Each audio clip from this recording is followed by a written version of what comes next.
January 1943, Guadalcanal. The rain had not stopped in 3 days.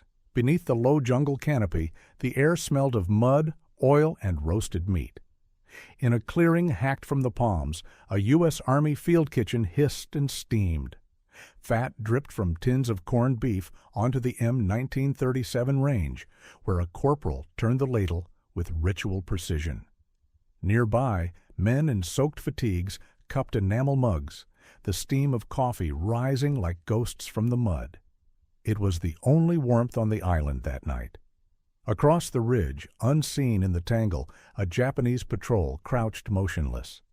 They had eaten nothing for 2 days, handfuls of rice gone sour in the damp, a scrap of dried fish passed from palm to palm.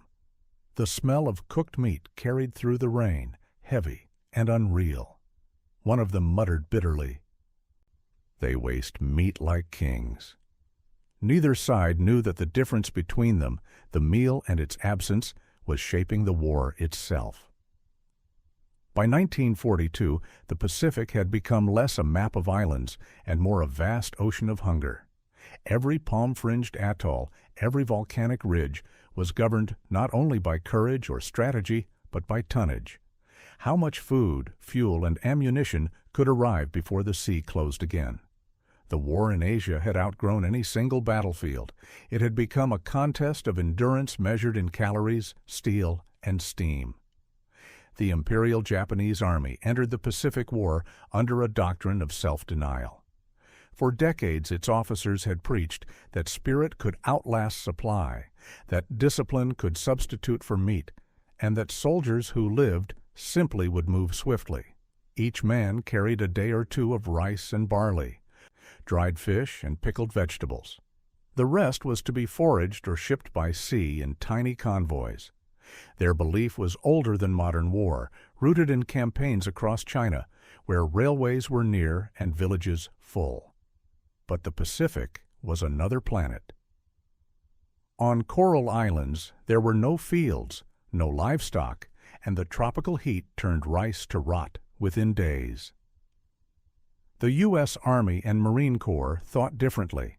They entered war with the industrial age at their back, steel ships, mechanical kitchens, and a quartermaster corps that viewed food as both medicine and morale. Behind every rifle company stood a web of logistics that began not at the front, but in the factories of Chicago and Omaha. Tin after tin of beef, beans, and coffee powder moved along assembly lines, sealed against rot, stamped with dates and lot numbers, then packed into wooden crates bound for the Pacific. It was not luxury, it was procedure. The American ration system, already proven in Europe during World War I, had evolved into categories. The A ration, fresh food served in established bases. B, the same but preserved. C, a compact boxed meal for individuals in the field. And K, the paratroopers or raiders pack, 3 small cartons for one day's survival. Larger units drew from the 10-in-1, a group ration designed for 10 men for one day, intended to simplify the work of cooks in motion. Everything, from powdered milk to dehydrated vegetables, was measured by calorie, protein, and shelf life. Each system carried a philosophy. The Americans fed their soldiers to maintain endurance, the idea that a man who was warm, hydrated, and fed could fight again tomorrow. The Japanese system fed their soldiers to maintain mobility, the belief that hardship was proof of virtue. Both creeds carried the pride of nations. Yet in the jungle, pride could not be boiled, and virtue did not replace salt. When the U.S. landed on Guadalcanal in August 1942, the difference began to show. At first, both sides fought under starvation. The Marines lived on captured Japanese rice and emergency rations flown in through monsoon skies. But within weeks, U.S. supply lines solidified. Navy convoys, escorted by destroyers, forced their way through the narrow channels of Iron Bottom Sound. Even when ships were sunk, replacements came. The quartermaster depots expanded from the beach inward. Field kitchens, steel boxes mounted on wheels or crates, appeared under the palms. Men ate hot meals again, not every night, but often enough to remember home. Across the lines, the Japanese 17th Army faced collapse. The Tokyo Express, their nightly supply run by destroyer, could deliver only what it could carry above the waterline: boxes of rice, cans of fish, a few shells. Every ton lost to the sea meant another stomach unfilled. Diaries recovered after the war tell of soldiers boiling bark, eating roots, or grinding uncooked rice with bayonet hilts. Malaria and dysentery followed hunger as night follows day. In the U.S. camps, there were jokes about sea rations and coffee, the breakfast of victory. Men complained constantly about monotony, the tinny taste, the greased spoons, the eternal beans. But they could still complain because they still had food. To the Japanese, even a can of corned beef was unimaginable abundance. Prisoners later said the first taste of American ration beef was like medicine, restoring energy they thought lost forever. Food had become a symbol of power itself. American supply officers spoke of feeding divisions forward, as if appetite could march. The system worked because every layer, from cargo ship to mess sergeant, was mechanized and redundant. If one ship went down, another followed. If one kitchen failed, Mermite cans carried heat from another. Each tin, each ladle of stew, was a logistical victory over geography. For the Japanese, the same geography was a prison.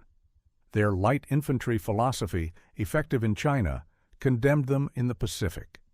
Islands offered no forage. Coconut groves could not feed regiments. Fish required nets they did not have. Even when rice arrived, tropical damp spoiled it in days. The Japanese quartermaster service lacked refrigeration, sealing tins, or sufficient shipping. Their soldiers learned to eat less, to fight while dizzy, to accept that hunger was normal. The Army called this seishin, spirit. The men called it survival. At command level, the contrast was almost invisible at first. Operations orders spoke of self-sufficiency and economy of tonnage. But by late 1942, reports from the field grew grim. Weight loss of 20 to 30 pounds per man.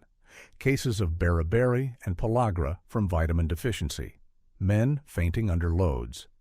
In one division, rations fell to 250 grams of rice per day, barely a quarter of minimal human need. Meanwhile, U.S. combat doctrine treated food as an asset to morale. Commanders insisted that even frontline units receive at least one hot meal daily when terrain allowed. Field ranges like the M1937, steel stoves burning gasoline, allowed cooking near the line. Cooks risked sniper fire to deliver heated coffee in insulated Mermite containers. These small comforts mattered. A mug of warmth could steady hands before battle, anchor nerves after artillery. The difference in taste, smell, and routine shaped more than nutrition. It shaped identity. To an American soldier, the field kitchen was a fragment of home, the same bacon grease, the same bread smell, the same easy jokes. To a Japanese soldier, food was obligation, part of discipline, something endured, not enjoyed. That mental divide deepened with each campaign. By year's end, as both sides stared across rain-soaked ridges, the smell of cooking carried messages more powerful than leaflets. For the Japanese, it was humiliation, proof that the enemy could eat and therefore could wait. For Americans, it was reassurance, proof that supplies still reached them, that the machine behind them still moved. Every army fights on its stomach, Napoleon once said. In the Pacific, the stomach became the battlefield itself. By the opening of 1943, the battle for Guadalcanal had already proven that logistics, not bravery, would decide the Pacific. The Japanese called it Guadalcanal, Starvation Island. What began as a bold attempt to retake an airfield ended in a slow collapse of human endurance. American aircraft owned the sky by day, their bombers and patrols sinking barges and destroyers before they reached the beaches. The Tokyo Express became a cruel nickname. Each night run brought fewer sacks of rice, more corpses, and less hope. Inside the jungle, disease joined hunger. Men too weak to stand were left under palm leaves with rifles across their chests. The diary of one Japanese corporal recorded, "We no longer fight the enemy. We fight hunger." Another wrote, "Our stomachs have become hollow drums. We dream of soup." By January 1943, when the order came to evacuate, it was not defeat in combat that forced withdrawal. It was arithmetic. An army that cannot eat cannot hold ground. For the Americans, Guadalcanal was an education in what logistics could do. Every mouth fed meant a rifle still steady. The U.S. Navy and Army Quartermaster Corps treated food with the same precision as ammunition. The 25th Infantry Division established rotating kitchen sites using waterproof tarpaulins to shield ranges from monsoon rain. Engineers built small wharves for landing craft loaded with rations, each crate tagged by caloric value. By late campaign, some forward companies were receiving hot meals twice a day, a small miracle on an island that had swallowed men whole. That model became doctrine. In every subsequent campaign, New Georgia, Bougainville, Palaleu, the Philippines, the quartermaster service extended the same logic: mobility through feeding. At sea, refrigerated ships carried entire warehouses of food. On land, insulated containers, gasoline stoves, and portable ovens transformed jungle clearings into makeshift cafeterias. Soldiers joked that they could smell the army coming miles away. In truth, that smell was industrial power: oil, salt, smoke, and organization. The Japanese army tried to adapt, but never could. Its shipping fleet was too small, its transports too vulnerable, its logistical philosophy too rigid. Even when supplies reached an island, the lack of vehicles or pack animals meant food rotted on the beaches while frontline units starved inland. The contrast grew grotesque: cases of canned peaches and corned beef stacked in captured American dumps, while Japanese troops chewed on shoe leather and grass. Reports to Tokyo grew desperate. One logistics officer on New Guinea wrote, "We have men, but no stomachs to fill them. The Americans fight with factories at their side." Guadalcanal also marked a psychological shift. The Japanese command had long glorified endurance as a form of moral superiority. But endurance without nutrition collapsed into delirium and weakness. By mid-1943, disease and starvation had killed more Japanese soldiers in the Pacific than bullets or shells. The very discipline that had once been their pride, stoic refusal to demand comfort, became fatal inertia. When officers told their men to eat spirit, it was no longer metaphor. Meanwhile, American rations evolved from necessity into science. Nutritionists adjusted menus to climates, adding salt and vitamins for tropical service. Packaged lemonade powder replaced coffee in extreme heat. Sugar content was calculated to sustain long marches. The Quartermaster Corps published charts linking calories to march distance and ammunition weight. Commanders began to plan offensives backward, from the kitchen outward. A battalion could not advance farther than its next meal. Every campaign reinforced the same lesson: logistics is strategy. The Battle of Leyte Gulf was not just a naval victory. It reopened the sea lanes that fed the liberation of the Philippines. Each captured airfield became a port for sea rations and mermite cans.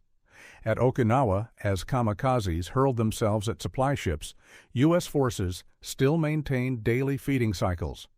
Even under shell fire, cooks boiled water, mixed powdered eggs, and brewed coffee. It was ritual, proof that the machine still functioned amid chaos. For the Japanese, the late war years turned famine into policy. Cut off by Allied submarines, entire garrisons were ordered to subsist on local sources. But most islands held nothing. On Rabaul, surviving diaries tell of soldiers eating rats and boiled palm roots. By 1945, the Imperial Army's once proud logistics system existed mostly on paper. Commanders issued rations measured in spoonfuls. Men fainted while digging trenches. Hunger was no longer an enemy. It was the uniform they all wore. When the two sides finally met in surrender or captivity, the sensory shock was overwhelming. Starved prisoners spoke of the smell of American kitchens as something unreal: coffee, butter, frying meat.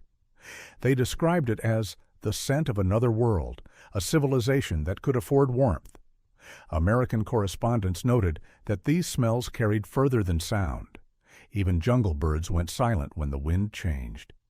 Food had become a kind of language, one army's confidence, another's despair. From Guadalcanal to Okinawa, the Pacific War had been decided less by generals than by quartermasters. The front line ran through supply depots, cargo holds, and steaming pots under rain. When victory came, it did not look like triumph. It looked like a hot meal that would finally stay warm. And that is where the story's angles begin, beyond hunger and machinery, in the human taste of war itself. Human physiology and morale. War is not only a contest of weapons, but of metabolism. A soldier is a machine of muscle, willpower, and chemistry requires fuel. On paper, the difference between an American soldier and his Japanese counterpart might seem small. One carried a semi-automatic rifle, the other a bolt-action. Both faced the same heat and rain. But beneath their uniforms, their bodies told separate stories written in calories. An American infantryman consumed roughly 4,000 calories per day in field conditions. Even in hardship, his diet included proteins, fats, and sugars enough to maintain weight and alertness. His blood sugar stayed high enough to think clearly after a day of patrol or under shell fire at night. Coffee and cigarettes, ritual companions, kept morale sharp, the illusion of normalcy alive. That steady nourishment allowed for recovery. Fatigue meant rest, not collapse. A Japanese infantryman often received half that amount, sometimes less. By 1943, many lived on 1,500 calories or fewer per day, plain rice, barley, or diluted soup. Protein and salt deficiency thinned their blood, weakened their hearts, and dimmed their concentration. In diaries and post-war interviews, Japanese veterans recalled hallucinations, trembling hands, and a dulling of thought. Malnutrition did not merely sap strength, it corroded decision-making. Patrols lost cohesion, sentries fell asleep, and officers found discipline collapsing into lethargy. The morale divide widened with every meal. To Americans, the mess line was a ritual of order. To Japanese troops, the act of eating became a reminder of loss, each smaller bowl marking another step toward hopelessness. Hunger erodes pride faster than defeat. It makes men quiet, inward, resigned. By late 1944, Allied reports observed enemy soldiers too weak to carry rifles properly, their movements described as dreamlike. Calories were invisible weapons. Where the Americans burned fuel, the Japanese burned themselves. Technology of feeding. The modern field kitchen was as critical to victory as any tank or aircraft. Behind the rifle line, the U.S. Army's M1937 field range became a steel heart-pumping warmth forward through the mud. It burned gasoline instead of wood, meaning it could operate anywhere, on coral, sand, or rain-soaked clay.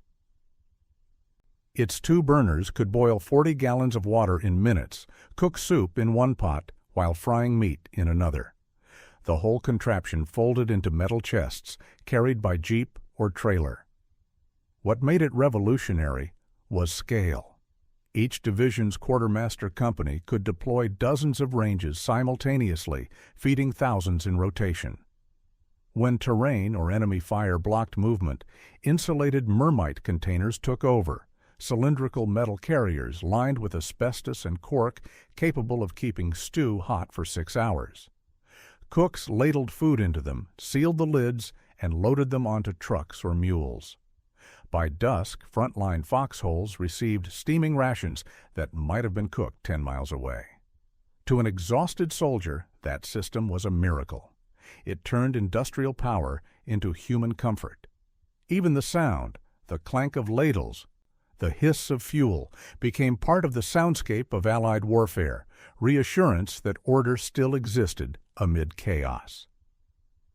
Japanese logistics never developed an equivalent.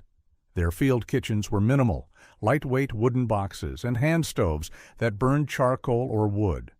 On paper, they seemed efficient. In practice, they failed in the tropics.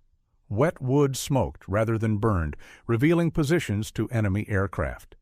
Charcoal was scarce. Improvisation became necessity. Soldiers boiled rice in helmets, steamed roots in mess tins, or ate raw rations to avoid light at night. There were no insulated containers, no reserve fuel, no redundancy. The system reflected doctrine: mobility first, comfort last. The Americans' ability to feed anywhere came from industrial foresight, thousands of engineers and scientists designing not only weapons but kitchens. The Quartermaster Corps employed food chemists to test dehydration methods, packaging, and flavor retention. Dehydrated soup powders, canned bacon, and vitamin tablets were born from laboratories, not kitchens. In the field, the result was monotony, but survival. For every can of beef stew, there stood a factory, a rail car, and a supply officer who understood that heat itself, warm food in a warm stomach, was a tactical advantage. By turning cooking into engineering, the U.S. Army made morale a matter of logistics. No soldier fought alone. A machine thousands of miles wide cooked for him. Culture and taste food, in war, is identity rendered edible. The Pacific conflict was not only a collision of armies, but of cuisines, the rice culture of Japan meeting the meat and coffee civilization of America. Each bite carried memory.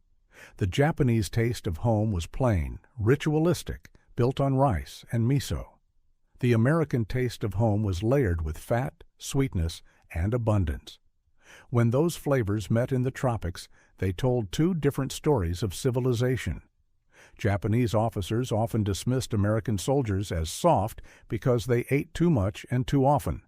They mistook nourishment for weakness. But when captured supplies revealed the richness of U.S. rations, canned fruit, chocolate, powdered milk, shock followed contempt.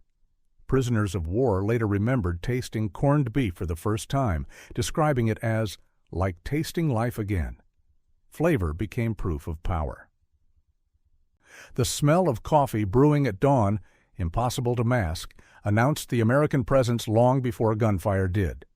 Within U.S. camps, food carried its own symbolism. Beans and meat represented continuity with home. Sugar and dessert represented civilization against savagery. The Army even issued recipe pamphlets to cooks, reminding them to vary meals, to serve color on the plate, an echo of domestic normalcy. Eating became ceremony. Men wrote letters about a good stew as much as about battles. In contrast, Japanese military culture treated food as utility. Meals were eaten in silence, often cold, portioned with precision.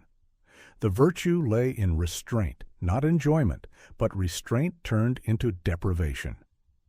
Where Americans fought for victory, Japanese soldiers increasingly fought merely for sustenance.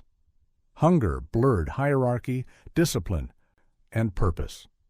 When they saw enemy prisoners fed adequately, it felt like moral reversal. The side claiming honor now looked impoverished beside the materialist enemy who fed even captives.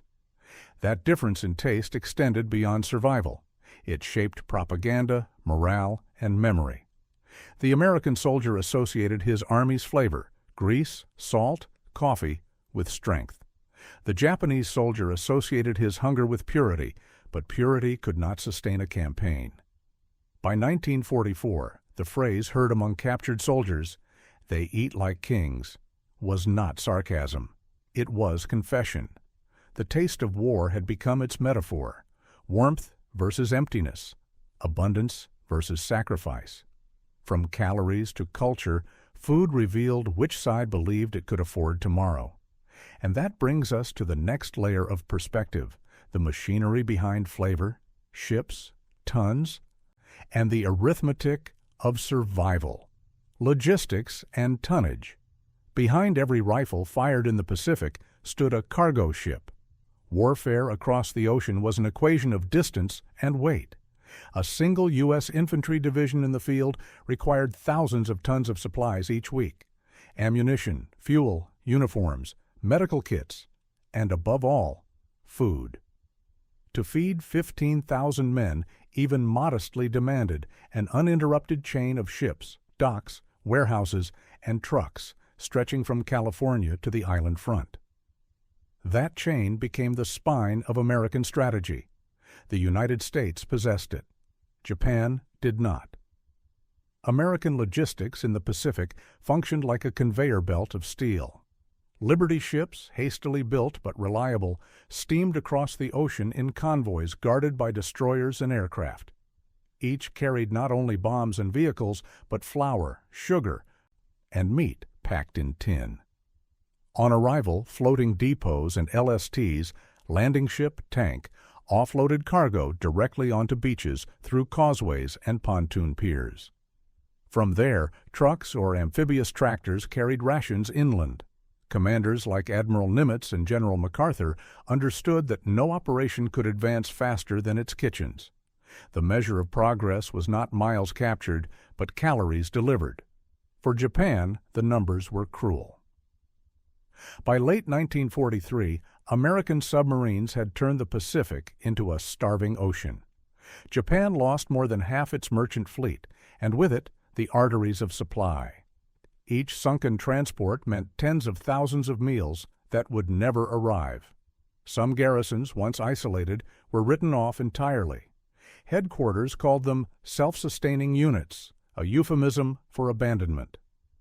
Officers tried to organize native farming, but the islands offered little soil or seed. Food rotted in warehouses because there were no engines to move it.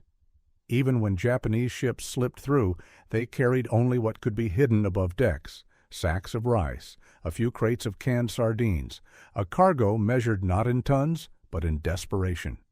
Tonnage became destiny. The United States delivered mountains. Japan carried crumbs. When the two met, the result was not a clash of armies, but of civilizations. Industrial abundance devouring imperial austerity. The smell of American rations roasting in field kitchens was, in a sense, the sound of engines across the Pacific, the vibration of factories thousands of miles away. The war's front line lay not in the jungle, but in the logistics report stamped "Delivered on Schedule, Health and Deficiency." Hunger in war does not simply weaken, it rewires the human body. By 1944, Japanese medical officers were reporting epidemics not of plague or cholera, but of beriberi, the slow strangulation of nerves by thiamine deficiency. A disease once known in peacetime as the rice sickness became the silent killer of garrisons. Rice polished too white stripped away its vitamins. Without supplementary beans or meat, the body's energy systems collapsed. Muscles wasted, hearts swelled, minds clouded. Soldiers described numb feet, trembling hands, and a lethargy that felt like drowning while awake. In some units, more men died of deficiency than from enemy fire. In contrast, American troops rarely faced such collapse. Their rations were fortified. Powdered milk and vitamin tablets compensated for missing fresh produce. The Quartermaster Corps worked with civilian nutrition scientists, measuring sodium and vitamin content like ammunition counts. Reports from the Surgeon General tracked calorie expenditure per climate zone. The Pacific's humidity demanded higher salt. Its heat required lighter fats. Every adaptation was calculated. Even chewing gum had a physiological purpose, stimulating saliva in the dry heat to prevent dehydration and dental issues. The Japanese army, bound by doctrine rather than science, never modernized its diet. Field officers wrote of soldiers fainting on parade, of wounds that refused to heal because their bodies lacked protein. One account from the New Guinea campaign described men whose legs swelled grotesquely, skin thin as paper. They could no longer march but still clung to rifles out of pride. Hunger turned bravery into inertia. The American soldier, despite constant complaint about monotonous rations, was a well-fed engine. The very uniform hung differently, filled by muscle rather than bone. Their steady diet of meat and sugar fueled aggression, energy, and recovery. War historians later calculated that nutritional balance increased combat effectiveness by more than any other logistical factor except ammunition. In the Pacific, food was not just sustenance, it was performance enhancement. When the two armies met in combat, the physiological gap was visible before the first shot. One side moved with coordination, the other staggered. Starvation is a slow defeat, invisible until it becomes irreversible. Enemy contact and POW reality. When the war finally brought the two sides face-to-face outside battle, during capture or surrender, the contrast reached its most human level. American troops, hardened by months in the jungle, encountered Japanese prisoners who seemed half their size, hollow-eyed, their uniforms hanging like rags. The sight was shocking not only for pity, but for revelation. The enemy had not been an equal army, but an exhausted population in uniform. U.S. medical officers examining prisoners of war in 1944 found average weight loss exceeding 35 pounds. Malnutrition was universal. Many captives wept at the first sight of canned food. The taste of American corned beef or peaches often brought tears, not from sentiment, but from physiological shock. One report noted that men trembled when they smelled coffee. They had not encountered it since basic training. Those sensations became testimonies more powerful than propaganda. Soldiers began to realize that they had been fighting men already beaten by hunger before combat began. For the Japanese, the reverse experience carried its own shock. In captivity, they witnessed how the Americans fed their prisoners. POW camps under U.S. command adhered to the Geneva Convention, providing rations proportionate to garrison troops. Captured soldiers wrote later that it shattered their preconceptions. They had expected cruelty. Instead, they found abundance. The enemy, who wasted meat like kings, fed even captives better than their own army, had fed them. This was humiliation of a new kind, moral and material. Meanwhile, American prisoners of war under Japanese custody endured the opposite: deliberate deprivation. Food became a tool of domination. Handfuls of rice, salted soup, or rotting vegetables meted out as reward or punishment. For both sides, the act of feeding or withholding food transcended necessity. It became an expression of power itself. The contrast burned into post-war memory. In interviews decades later, surviving Japanese veterans rarely spoke of lost battles or strategy. They spoke of hunger, the endless emptiness, the sound of American kitchens drifting through the jungle, the realization that they had fought a machine that could feed itself forever. When the guns fell silent in 1945, the smell of cooking returned to peace. But beneath that ordinary human act lay the war's deepest divide, between those who could nourish their soldiers and those who asked them to endure. That divide would reach its starkest moment during the Great Turning Point, the climax where food, fuel, and fate met on a single island. Guadalcanal was the hinge. The island itself was no larger than a county, but its fate in late 1942 would decide whether Japan could hold an empire or lose it by degrees of hunger. By January 1943, after 6 months of fighting, The airfield at Henderson was no longer a strip of coral. It was a symbol of supply. Whoever controlled it could eat, drink, and receive ammunition. Whoever did not would fade into the jungle and die quietly. The Japanese 17th Army began its campaign with 30,000 men. It ended with barely half that number alive. Most did not die in battle. They wasted away, stranded by their own doctrine. The sea that once promised empire now starved it. American naval dominance meant that every ship carrying rice risked being sunk before dawn. Destroyers sent on Tokyo Express runs could carry only small cargoes, perhaps 30 tons per trip, barely enough for a regiment. Much of that was lost overboard during bombardments. By November, the average Japanese soldier on Guadalcanal received less than 200 grams of food per day, less than a handful. Diaries and captured reports tell a uniform story. Soldiers boiled palm roots, roasted frogs, and chewed grass. Units tried to make soup from sawdust and coconut water. The weak lay under leaves, waiting. Commanders rationed rice by spoonfuls. Men too faint to stand used rifles as crutches. In letters never delivered, they wrote of stomachs turning on themselves, of seeing food in dreams.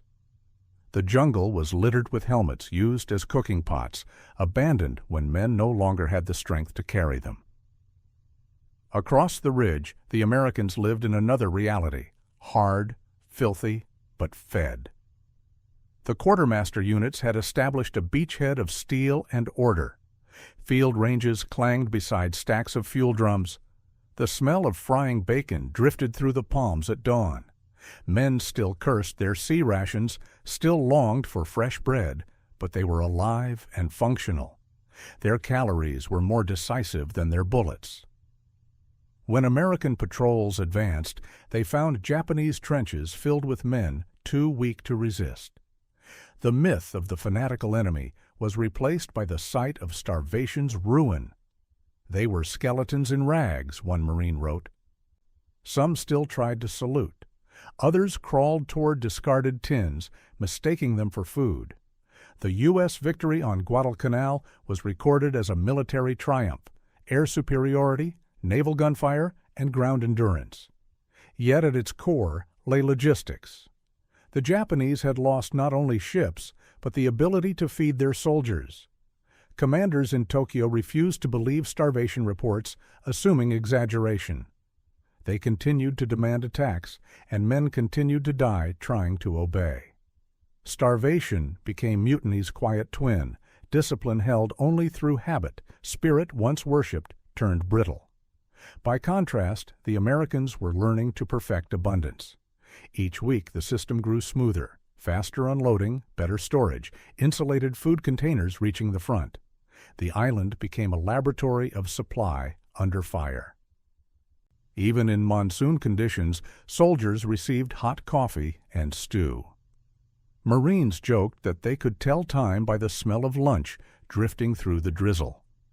The tide of the war shifted not in a single assault, but in the daily rhythm of sustenance. The Japanese could no longer replace what they burned in battle. The Americans could replace everything, including themselves. Logistics was endurance made mechanical. Henderson Field's aircraft bombed enemy barges by day, while the ground crews ate beneath tarps by night, their stoves glowing red against the rain. In December 1942, Imperial headquarters finally faced the arithmetic.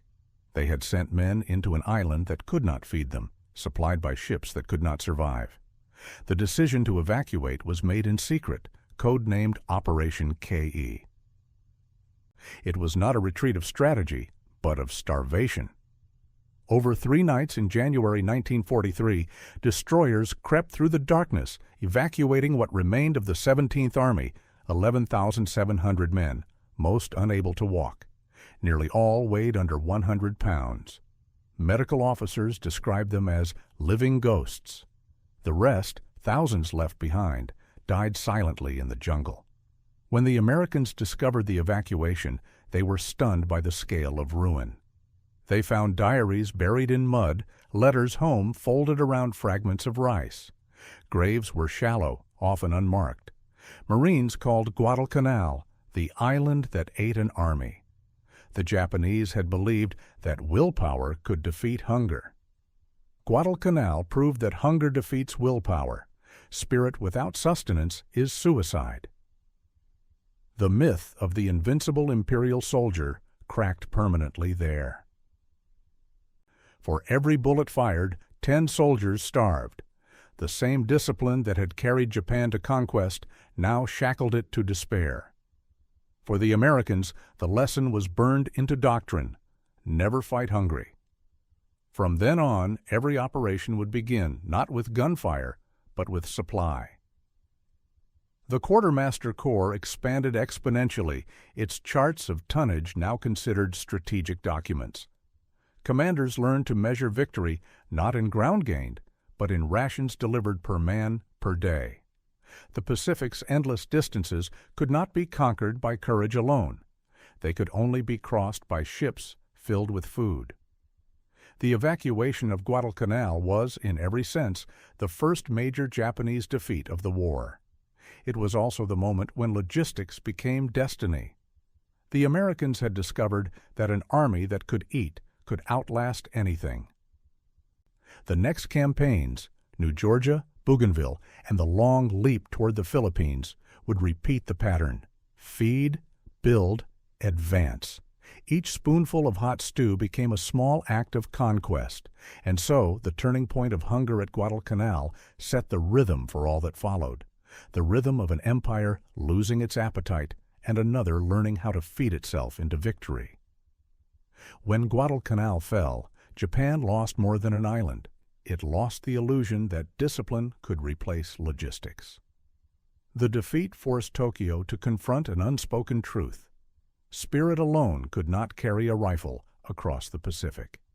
Yet even after that revelation, Japan could not change course. The empire's shipping lanes were strangled, its factories running on fumes. Every ton of steel sent to build a tank was a ton not feeding a soldier. Every barrel of oil diverted to warships left kitchens cold. Hunger became institutional. For the United States, Guadalcanal was the prototype. The war's tempo now aligned with the rhythm of supply. Admiral Chester Nimitz and General Douglas MacArthur both knew that each island captured had to feed the next one. Convoys became arteries pulsing westward, food, fuel, and ammunition moving in perfect cycles. American engineers built floating bakeries, ice plants, and refrigeration ships. They designed prefabricated warehouses that could be assembled on beaches within days. Even as the front moved, comfort followed. By 1944 at Saipan, the difference between the two armies had widened into a chasm. Japanese soldiers defending the island received barely 400 grams of food per day, often spoiled before reaching the front. They fought while dizzy, thin as shadows. The heat made it impossible to preserve rice. Insects infested supplies within hours. American Marines, meanwhile, landed with 6 days of C and K rations and an established schedule for hot meals once the beachhead stabilized. Bulldozers cleared ground for kitchens before the first night fell. The clatter of stoves echoed amid gunfire. To exhausted troops, that sound meant civilization had arrived. Japanese command reports from Saipan admitted the impossible. Men too weak to fire, units without strength to stand. Some officers wrote farewell messages acknowledging not defeat by arms, but by hunger. When the island fell in July 1944, thousands of Japanese bodies were found clutching empty mess tins. The few who survived captivity spoke with stunned awe of American organization, of food served even to prisoners while the victor's own soldiers waited in line. The contrast repeated itself across the Pacific. On New Guinea, Japanese units trapped along the coast tried to fish or scavenge taro from swamps. Disease and starvation reduced whole divisions to ghosts. Patrols found diaries describing soldiers boiling their belts for soup. Meanwhile, Allied troops at nearby bases held movie nights, ate fresh bread from portable ovens, and received ice-cold lemonade from insulated drums. The psychological gulf widened with every campaign. The U.S. military treated nutrition not as luxury, but as weaponized science. Field manuals included caloric tables for climate and workload. Commanders were instructed to feed forward, an order as critical as hold position. Medical officers tracked weight loss, hydration, and vitamin intake. The Quartermaster Corps became as vital as artillery. Their motto, "Supply the fight," was literal. Without them, there was no fight to supply. The Japanese Army clung to the old creed of self-sufficiency, but self-sufficiency required an environment that could give back. In the jungles of Burma or the coral plains of the Marianas, the land gave nothing. By late 1944, Japan's ration scale on many islands fell below 1,000 calories per day.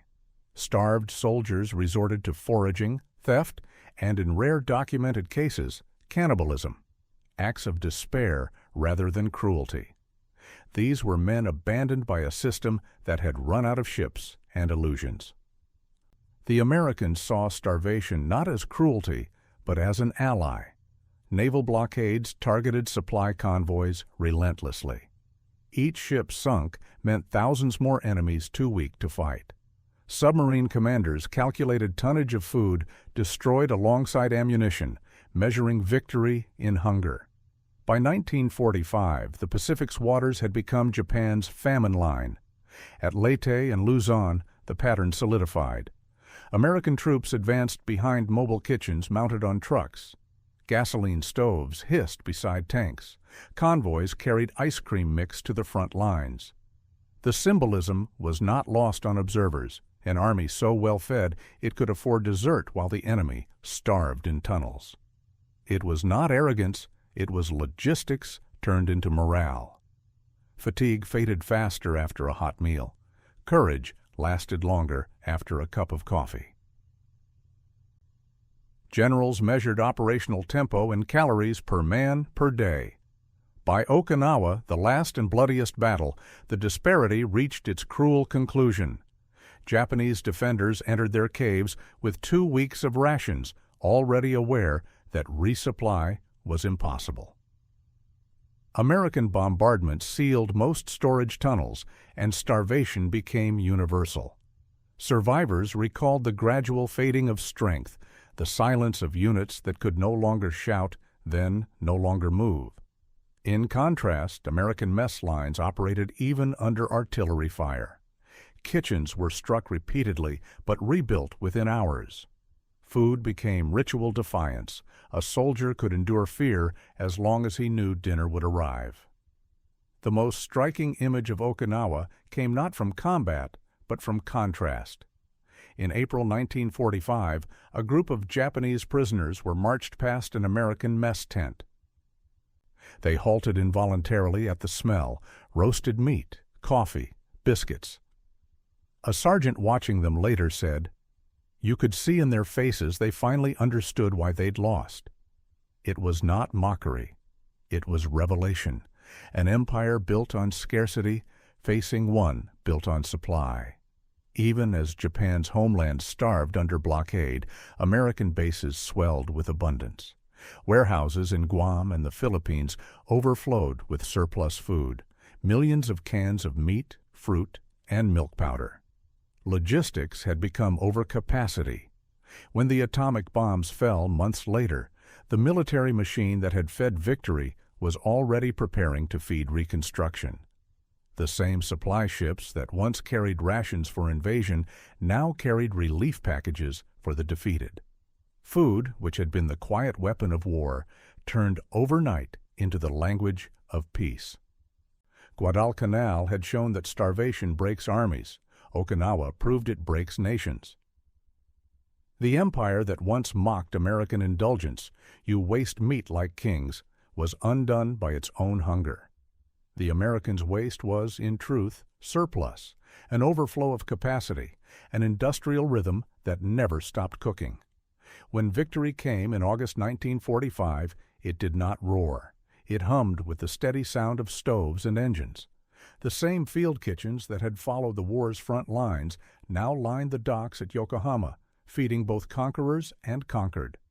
Soldiers who once fought over rations now ladled stew for civilians. The taste of salt and fat had become the flavor of survival itself.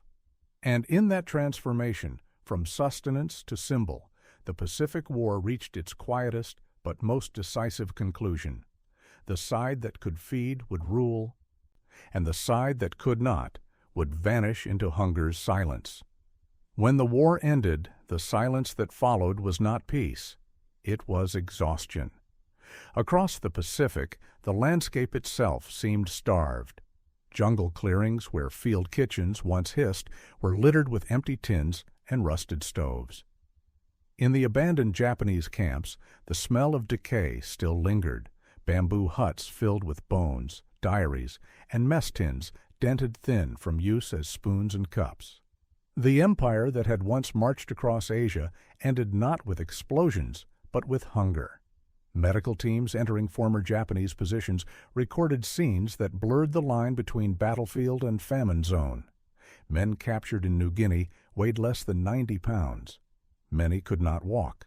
Others had lost their eyesight to malnutrition. Autopsies revealed hearts shrunk to half their normal size, muscles atrophied, organs hollowed by deficiency. Of the 30,000 Japanese troops left on the northern coast of New Guinea, fewer than 7,000 were still alive by surrender, and half of those unfit for transport. The rest were skeletons that could still salute. For the Americans, the aftermath became a study in logistics triumph and moral disquiet. They had proven the superiority of industrial supply, an army that could feed, move, and fight indefinitely. Yet among the victory reports lay an unease, the recognition that hunger had done much of their killing for them. War correspondents noted that many enemy dead had died unshot, curled in fetal positions with rice bowls still clutched in their hands. The U.S. Army's Quartermaster General later wrote, "It was not firepower alone that conquered the Pacific, but calories." In Washington, that lesson turned into doctrine. The Army established the Food Research Laboratory, expanding wartime ration science into peacetime nutrition programs. New manuals codified the principle born at Guadalcanal: feed first, fight second. The field kitchen, once considered auxiliary, became a permanent component of every division.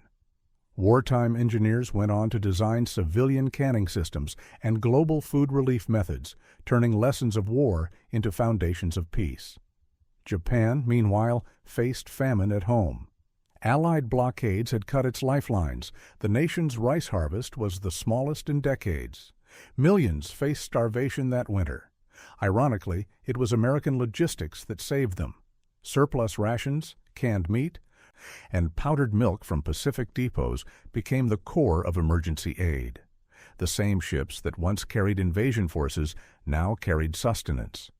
To many Japanese civilians, their first taste of post-war food, Spam, canned peaches, coffee, was also their first taste of defeat, humility, and survival.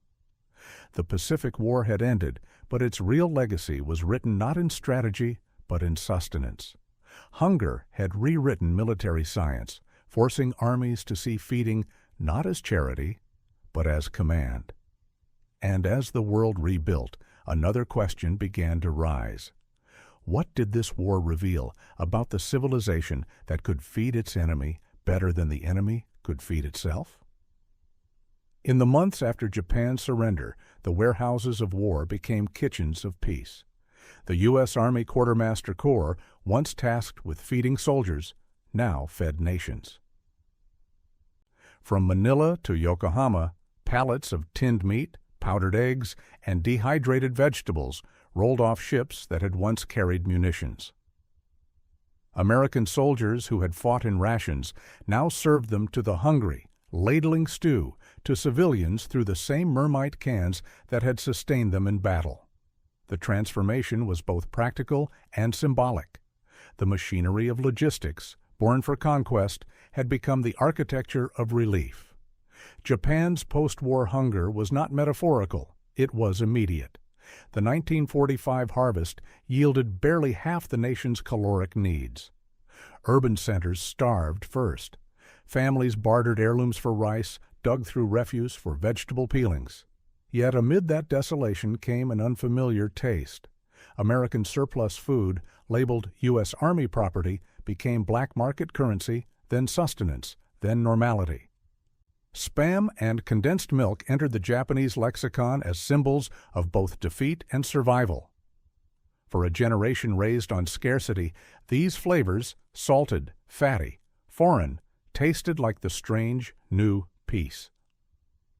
Japanese military historians later referred to the logistics catastrophe as the empire's unspoken downfall.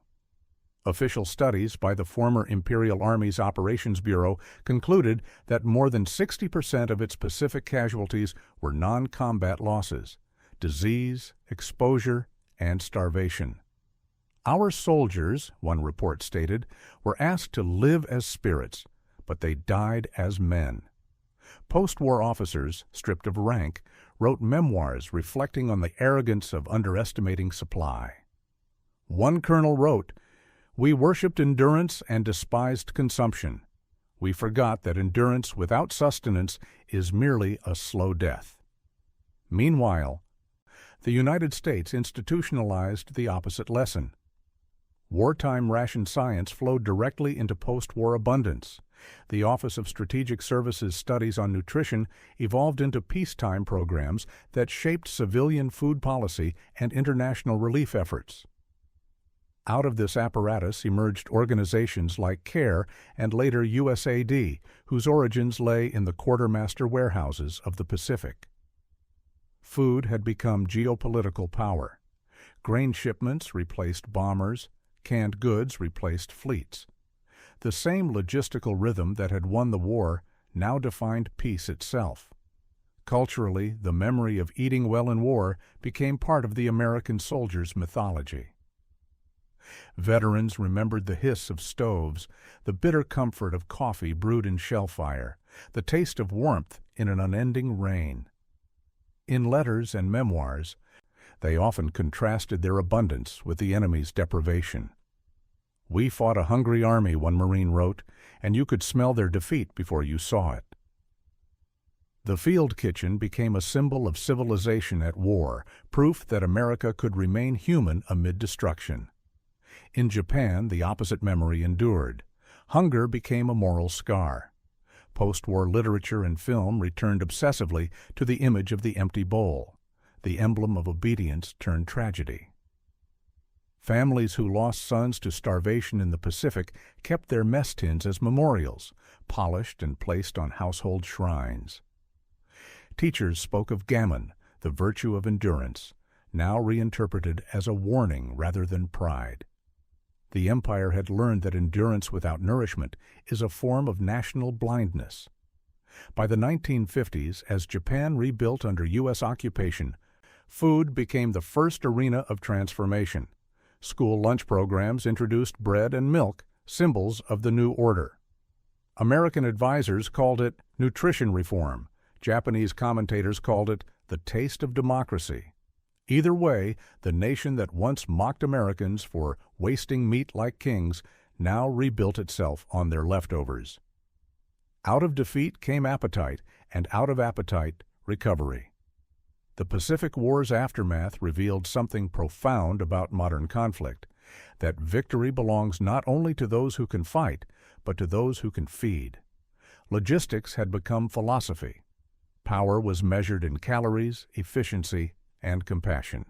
The same systems that delivered death could now sustain life, and the same hands that once served in battle now handed out bread. As the 1940s faded into the prosperity of the 1950s, one truth lingered across the ocean.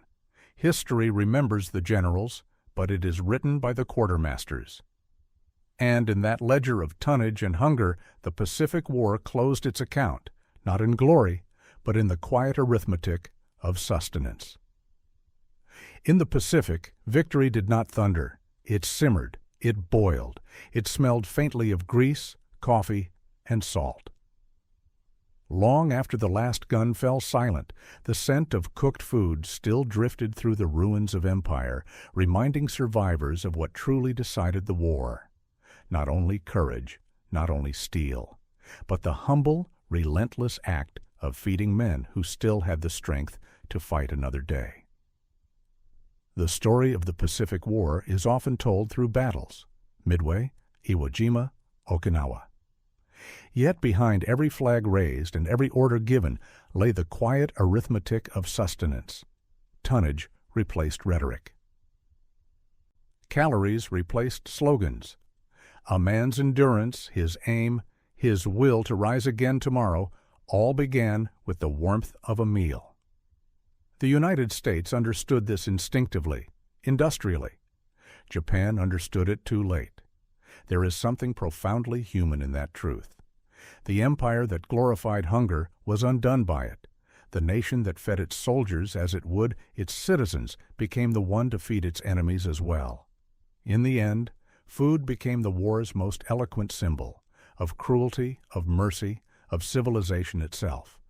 A can of beef and a tin of peaches could represent either conquest or compassion, depending on whose hand held the ladle. Every war rewrites its myths. The Pacific's enduring myth is not of heroes charging into gunfire, but of cooks standing under rain, shielding flame with helmets, stirring hope into metal pots. Their labor never earned medals, yet it held armies together. They proved that logistics is not a matter of machines, but of humanity organized. When we think of that era now, the jungle, the sea, the exhausted faces, we might remember one final image: two soldiers from opposite worlds catching the same scent of food in the wind. One remembers home, the other remembers hunger. Between them lies the distance that decided the 20th century. Because in the end, victory did not taste of glory. It tasted of warmth, of salt, of survival, and of the quiet truth whispered across the Pacific. That power, at its heart, is the ability to keep a man fed.